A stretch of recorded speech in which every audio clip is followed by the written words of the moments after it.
Back in the dissolute days of my misspent youth, um, I had opportunity to immerse myself quite a bit in the colonization of the Americas.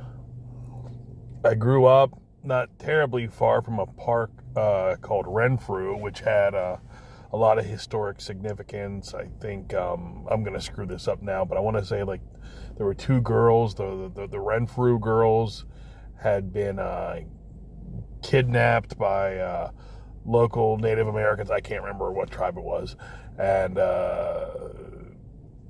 I seem to remember they met a bad end. And so the local rumor was that if you're driving late at night and you're sufficiently intoxicated, you would see the ghosts of the Renfrew girls. And then my parents used to have a thing where every summer, for the entire month of August, my parents would take us kids on vacation up and down the eastern seaboard, going to see the third largest ball of twine, and we went to a lot of places like the Grand Ole Opry, and a lot of campgrounds. My parents were really into campgrounds, and of course this was the late 70s, early 80s, so we would drive up and down the seaboard with my sister and I on cots in the back of a pickup truck, because we were invulnerable in the 70s. And one of the places that we went was Roanoke, where, of course, the colony vanished overnight with just one mysterious word carved into a tree or a gate or a door or something, Croatoa. So I kind of revisited that place in my memory, that place in my mind this week. I had the opportunity to have a crash course and get caught up in Justin Murphy's War Party.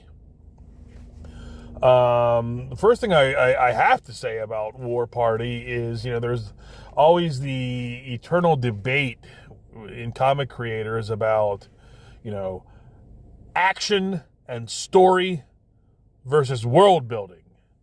And it's usually seen as a kind of a fairly digital choice, on again, off again. You're either gonna, build this world in your first couple issues and not a whole lot of actual action's gonna happen, or you're gonna be action packed and just kind of give people the backstory they need in dollops. And I gotta say that in War Party, it's not a binary. I said digital earlier. I meant binary choice.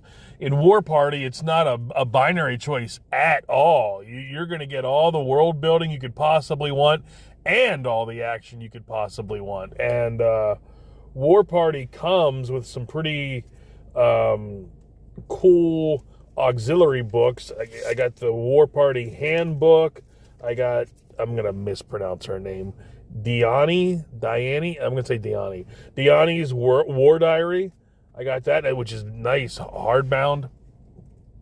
So, I could spend really as much time as I wanted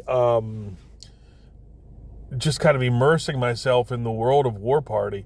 But that doesn't take anything away from the action, because War Party starts off with action and it just doesn't stop. And it's a very easy, even though it's clearly a period piece, it's a very easy concept to get your head around, no matter what era you live in.